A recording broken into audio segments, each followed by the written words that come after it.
لله رب العالمين والصلاة والسلام على رسول الأنبياء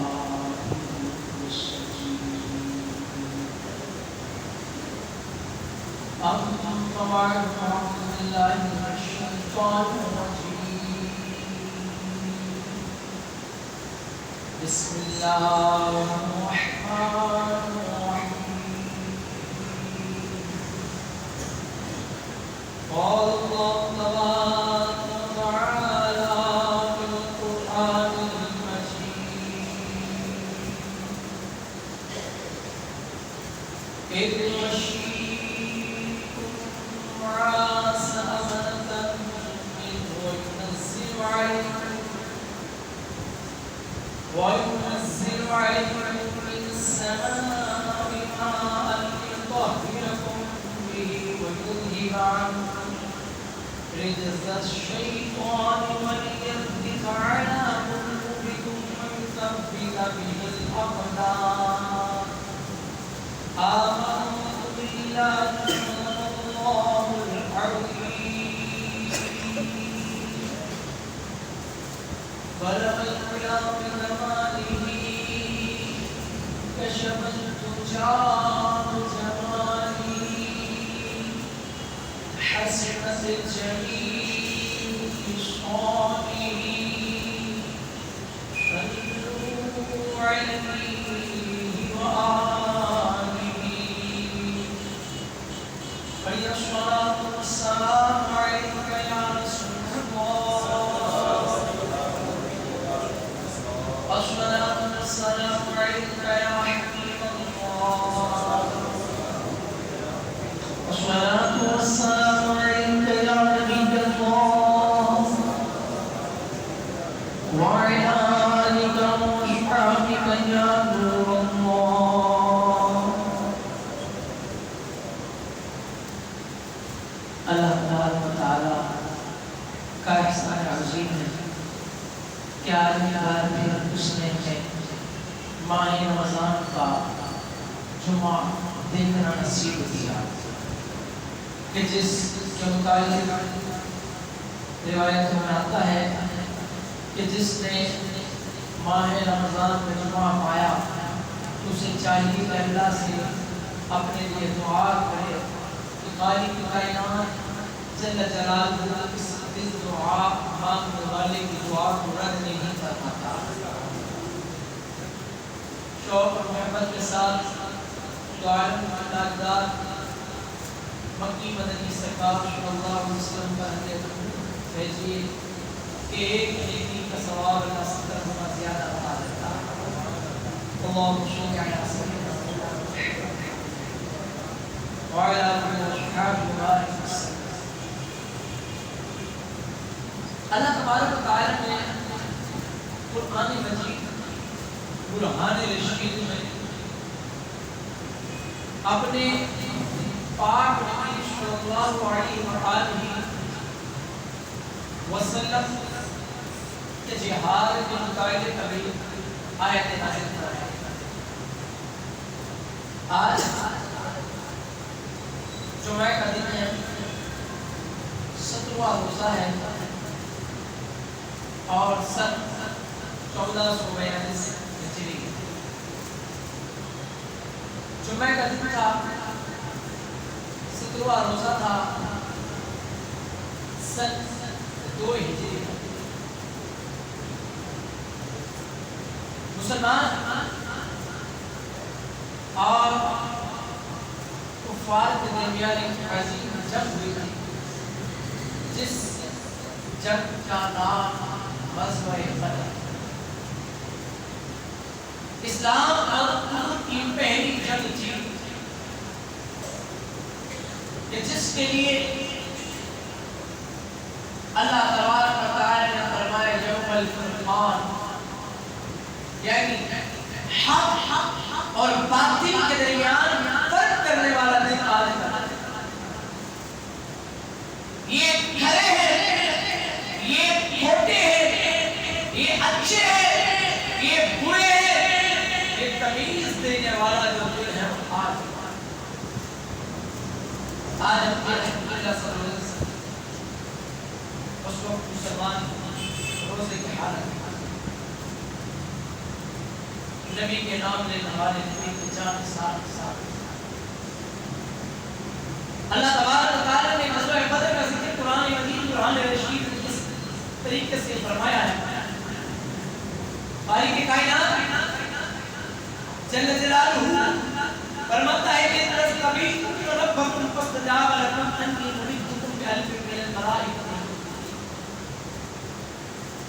یاد کرو مسلمانوں، جب تم اپنے رب سے فریاد کرتے تھے تو اس نے تمہاری فریاد قبول کی کہ میں 1000 لگاتار آنے والے فرشتوں کے ساتھ تمہاری مدد کرنے والا ہوں. کتنے؟ 1000 لگاتار آنے والے فرشتوں کے ساتھ. جبکہ بدر کا پس منظر یہ ہے مسلمانوں کا کوئی لڑائی کا ارادہ نہیں تھا، لیکن کفار مسلمانوں کا تعاقب کرتے ہوئے پہنچ گئے اور انہیں یقین ہوا کہ ابو سفیان کا جو تجارتی قافلہ آ رہا ہے کہ مسلمان اسے نقصان پہنچائیں گے، لہذا انہوں نے جنگ کی تیاری شروع کی اور پورے لشکر جو 1000 سے زائد لوگوں پر مشتمل تھا، کھانے پینے کا راشن ان کے پاس تھا، سامان جنگ، آلات حرب، اسلحہ وغیرہ ان کے پاس تھا، وہ لے کر پہنچے. مسلمانوں کو جب پتہ چلا کہ اس طریقے کی تیاری کے ساتھ کفار آ رہے ہیں، پھر اللہ کے محبوب نے بلبلہ انگیز عذاب دیا اور پھر مسلمانوں کو جوش اور جذبہ بیدار کیا اور مسلمانوں کو بتا دیا کہ تم نے جس نبی کا کلمہ پڑھا ہے یا تو آج اس نبی کے نام پر مرنے مٹنے کو تیار رہو یا پھر اسلام کا نام لینے والا دنیا میں کوئی باقی نہیں بچے. مسلمانوں نے خیر کیا یا رسول اللہ صلی اللہ علیہ وسلم. اللہ تبارک و تعالیٰ نے کس انداز میں مدد فرمائی تھی کہ خالق کائنات جل جلالہ نے اب یہاں پر مدد کس انداز میں فرمائی. اس آیت کی شان نزول ہے حضرت عمر بن خطاب رضی اللہ تعالیٰ فرماتے ہیں غزوہ بدر کے دن رسول کریم صلی اللہ علیہ وسلم نے مشرکین کو ملاحظہ فرمایا تو وہ 1000 کے اور آپ کے ساتھ 319 مرد تھے. سرکار مدینہ صلی اللہ علیہ وسلم نے کعبے کی طرف منہ کیا، بابر کا ہاتھ پھیلا کر اپنے رب سے دعا کرنے لگے، یا رب تو نے جو مجھ سے وعدہ کیا ہے اسے پورا کر. یا رب تو نے مجھ سے جو وعدہ کیا ہے اسے پورا کر دے. یا رب اگر تو اہل اسلام کی اس جماعت ہلاک کر دے گا تو زمین میں تیری عبادت کرنے والا کوئی باقی نہیں. حضور اقدس صلی اللہ علیہ وسلم اسی طرح دعا کرتے یہاں تک کہ مبارک کندھوں سے چادر شریف نیچے اتر گئی.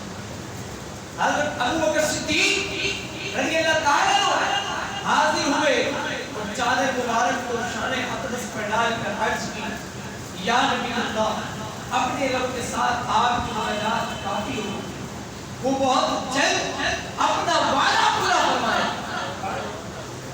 یہ ابو بکر صدیق نے کہا کہ یا رسول اللہ آپ کی ملاقات اپنے رب سے کافی ہو گئی، وہ بہت جلد اپنا وعدہ پورا فرمائے گا. کیونکہ صدیق نبی کے یار تھے، جانتے تھے کہ نبی نے سجدے کی حالت میں جو دعا کی ہے یہ پاسبل نہیں ہے کہ اللہ اس دعا کو رد فرمائے اور قبول نہ فرمائے. یہ ممکن نہیں تھا کہ اللہ اس دعا کو رد کر دے. لہٰذا حضرت ابو بکر صدیق کے لیے کہا اور بھی آیت نازل ہوئی تو اللہ تبارک و تعالیٰ نے پہلے 1000 فرشتے بھیجے، پھر 3000، پھر 5000. حضرت عبداللہ ابن عباس رضی اللہ تعالیٰ عنہ نے فرمایا کہ مسلمان اس دن کافروں کا تعاقب میں جا رہے ہیں. ایک طرف اسلام کی موجود ہے اور دوسری طرف کفار جو سمجھ لیجیے کہ آج دولت غربت کو شکست دینے آئی تھی، آج جہالت علم سے ٹکرانے کے لیے آئی تھی، آج خباثت طہارت سے لڑنے کے لیے آئی تھی، آج نور والے حسن والوں سے لڑنے کے لیے آئی تھی، آج شیطان والے رحمان والوں سے بھڑنے آئے تھے، آج نور اور سنت کی جنگ ہونے والی ہے، آج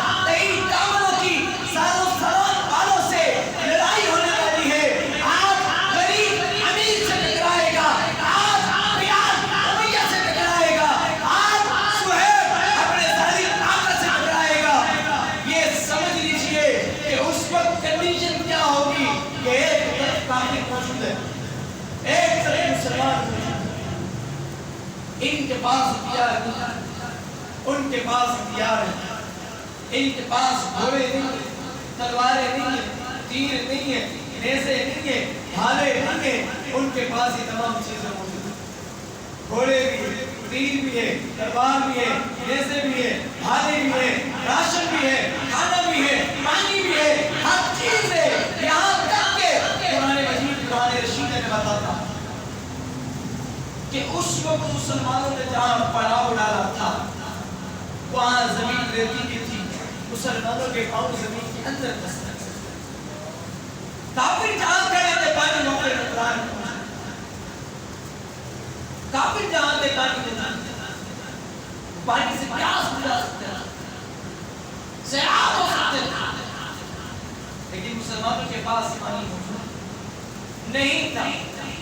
جس وقت کفر اور اسلام کی اس عظیم جنگ میں، پہلی جنگ میں، ایک طرف آہنی گود والے، ایک طرف ایک قلعہ والے، ایک طرف سامان والے، ایک طرف رحمان والے، ایک طرف حیات سے عاری، دوسری طرف قرآن کے قاری، ایک طرف بے شرم ہے، دوسری طرف باشرم ہے، ایک طرف بے حیا ہے، دوسری طرف باحیا ہے، ایک طرف مشرکین ہے، دوسری طرف موحدین ہے، ایک طرف بت پرست ہے، دوسری طرف خدا پرست ہے، ایک طرف نبی کے دشمن ہے، دوسری طرف نبی کے سجن ہے، ایک طرف اسلام کے قذاب ہے، دوسری طرف مصطفیٰ کے عشاق ہے،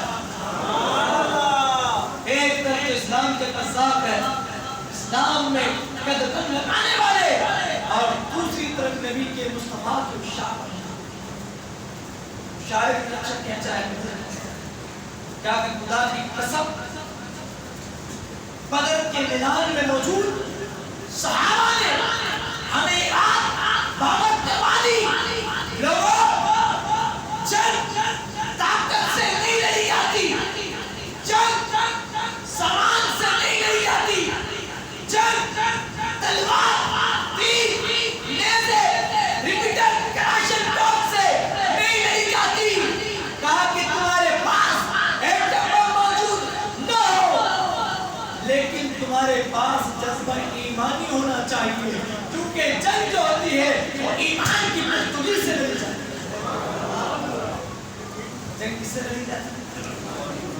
ویسے میں آپ کو بتا دوں روزہ میرے بھی الحمدللہ، روزہ الحمدللہ میرا بھی، میں بھی تو بات دکھا رہا ہوں، آپ تو سبحان اللہ کہنے میں بھی سستی کرتے ہیں۔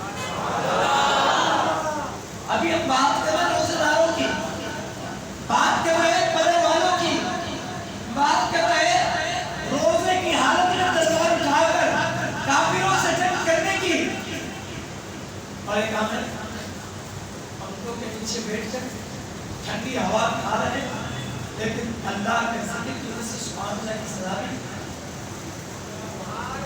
پھر کہتے ہیں نبی کے چاہنے والے ہیں، پھر کہتے ہیں نبی کے چاہنے والے ہیں، ان نبی کے چاہنے والوں کا ذکر سنا رہا ہوں، نبی کے یاروں کا ذکر سنا رہا ہوں کہ اللہ رب العزت جلال نے جن کو عروج اور مقام عطا کیا ہے کہ آج کا جو دن ہے وہ مسلمانوں کے لیے عظیم مسرت کا دن، آج کا دن مشرکین کے لیے بدترین رسوائی کا دن، آج یہودی سر پیٹ رہے ہیں، خدا کی قسم جتنے بھی یہودی ممالک کہ آج دیکھ لیجئے وہ سر پیٹ رہے ہیں کہ یہ وہ مسلمان ہیں جو آج ہی نظر خدای ناصر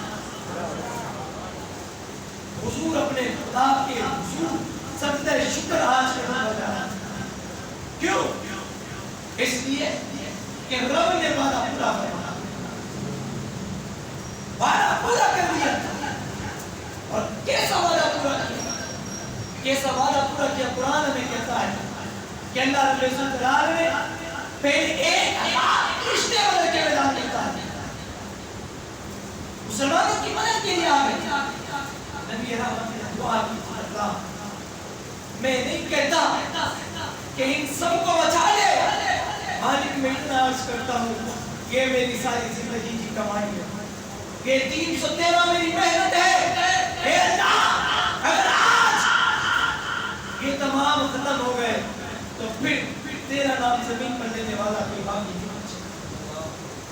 اور کتنی عاجزی کے ساتھ اور کتنا گر گرا کر حضور دعا کر رہے تھے کہ آپ کے مبارک قدموں سے چادر بھی سر گئی نیچے اتر گئی.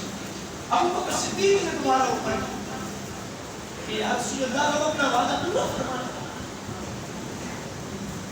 اس وقت اللہ رب العزت نے کیا انعام عطا فرمایا؟ اللہ فرماتا ہے اِذْ يُغَشِّيكُمُ النُّعَاسَ أَمَنَةً مِّنْهُ وَيُنَزِّلُ عَلَيْكُم مِّنَ السَّمَاءِ مَاءً لِّيُطَهِّرَكُم. فرمایا کہ اللہ نے بدر کے میدان میں مسلمانوں پر نیند کا غلبہ ڈال دیا. کیا ڈال دیا؟ نیند کا غلبہ. اب انہیں اونگ آنے لگی تو اللہ فرماتا ہے یاد کرو جب اس نے اپنی طرف سے تمہاری تسکین کے لیے، اس کے لیے تسکین کے لیے تم پر اونگ ڈال دی اور تم پر آسمان سے پانی اتارا تاکہ اس کے ذریعے وہ تمہیں پاک کر اور تم سے شیطان کی ناپاکی کو دور کر دے، تمہارے دلوں کو مضبوط کر دے اور اس سے تمہارے قدم جما. آئے غور کیجیے حضرت عبداللہ بن مسعود رضی اللہ تعالیٰ صحابی رسول حضرت عبداللہ بن مسعود مفسر ہے قرآن. آپ فرماتے ہیں کہ قنوت کی اگر حالت جنگ میں ہو تو امن ہے. قنوت کی حالت جنگ میں ہو تو امن ہے، اور نماز میں ہو تو شیطان کی طرف سے ہے، جنگ کے میدان میں ہو تو رحمان کی طرف سے. کیوں؟ آپ فرماتے ہیں جنگ میں قنوت کا عمل ہونا اس سے ظاہر ہے کہ جسے جان کا اندیشہ ہو اسے نیند نہیں آتی. جسے جان کا اندیشہ ہو اسے نیند اڑ جاتی. جسے پتا ہے نا مجھے بھی پکڑ کے لقب میں ڈال دیا جائے گا، جس سے معلوم ہے کہ ڈاکٹروں نے میرے علاج سے انکار کر دیا، لا علاج کہہ دیا ہے، اب اس کی نیند حرام ہو جاتی ہے، اب سکون برباد ہو جاتا ہے، اب اس سکون کی نیند سو نہیں سکتا ہے. اور جس میں دنیا بھر کا پاکستان کے بیلنس ملتا ہو، لوگوں کی جیبوں پہ ڈاکے ڈالے ہو، چاہے وہ لندن جیسے اور پیرس جیسے خوبصورت امیر ترین ممالک کے اندر چلا جائے اور پھر وہاں اچھی آرام دہ کٹے حاصل کر لے، لیکن سونے کی کوشش کرتا ہے تو بھی اسے سکون کی نیند نہیں آتی ہے. سکون کی نیند میری بات سمجھ رہے ہیں؟ آپ تو نہیں سو رہے نا، نیند کی بات کرنا.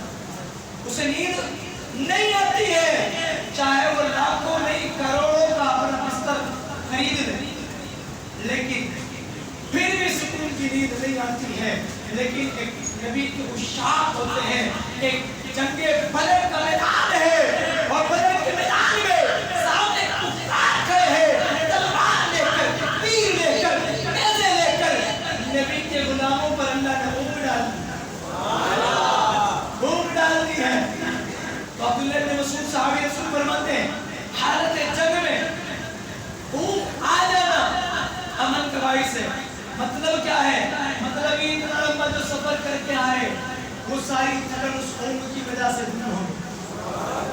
جسم میں توانائی آ گئی، جسم میں چستی آ گئی، فرمایا پھر وہ تمام کی تمام تھکاوٹ دور ہو گئی۔ اب ایک ایک مومن 10 کافروں پر بھاری ہے، اور صرف اکیلا نہیں بلکہ اگر اس کے ہاتھ میں تلوار ہو تو پھر بھی نہتا مومن بھاری ہے، پھر بھی بھاری ہے۔ فرمایا جس وقت مسلمانوں کو پیاس نہیں، پانی نہیں تھا، وہاں پانی تھا، اللہ نے آسمان سے بارش نازل فرمائی۔ یہ بدر کا میدان ہے، محبوب کو فتح دلا رہا ہے اس کا میدان، کہ آسمان سے بارش نازل کر دی اور بارش برسی، لوگوں نے پانی پیا، وضو کیا۔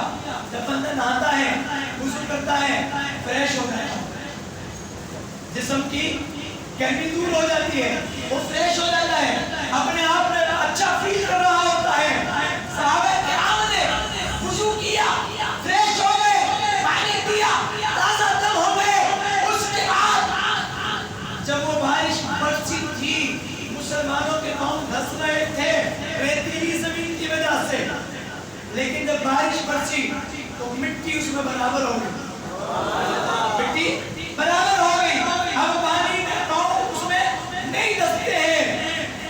سامنے اور اللہ نے عجیب منظر دکھایا، 1000 کی تعداد تھی، 313 تھے، اللہ نے ان کی آنکھوں میں ان کو چھوڑے کر دکھایا، ان کی آنکھوں میں ان کو چھوڑے کر دکھایا۔ ایسا کیوں؟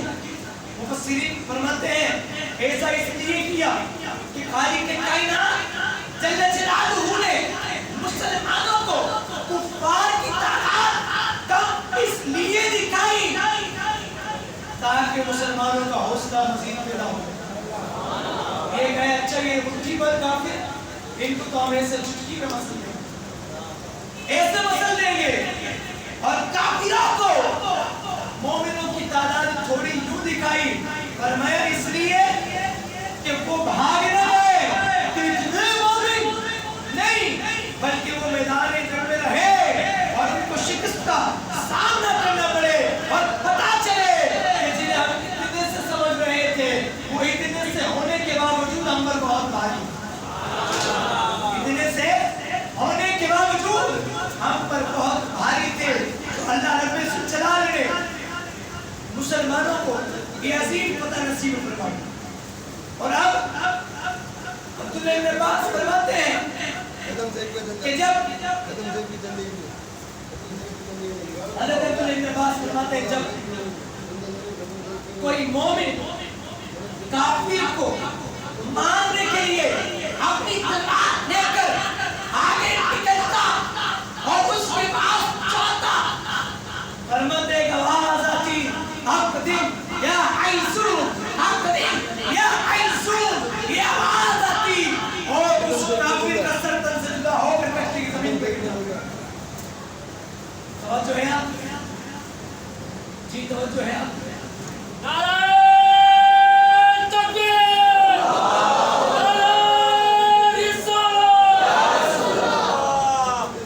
جب ایک مرد مومن کسی کافر کے پاس جاتا مارنے کے لیے تو وہ ابھی پہنچا نہیں ہے، حضرت عبداللہ ابن عباس فرماتے پہنچا نہیں ہے، اتنے میں اقدم یا حیزون، اقدم یا حیزون یہ آواز آتی اور اس کافر کا سر تن سے جدا ہو کر کٹ کے زمین پر گر جاتا، کٹ کے زمین پر گر جاتا۔ مسلمان حیران یہ کیا ماجرا ہے، یہ کون سی غیبی بدل ہے؟ ابو بکر صدیق مسکرا دیے، فرمایا میرے مصطفیٰ کی دعا خالی نہیں ہے، میرے حضور نے رات کو جو بدر کے میدان میں دعا کی تھی، اے اللہ ان مسلمانوں کی لاج رکھ لے۔ ابو بکر کہتے ہیں آقا کی دعا کو رب نے پورا کر دیا ہے، مسلمانوں بشارت ہو کہ اللہ نے فرشتوں کو تمہاری مدد کے لیے بھیج دیا، فرشتے مدد کے لیے آئے، اللہ کے فرشتے، اور ایک مرتبہ نہیں آئے، 3 مرتبہ رہے، 1000 بھیجے، 3000 بھیجے، 5000 کافر ہو حالت بری ہو۔ بدر کے میدان کے اندر اللہ نے اپنا وعدہ پورا کر کے مسلمانوں کو دکھایا۔ اب یہاں پر بدر کے میدان میں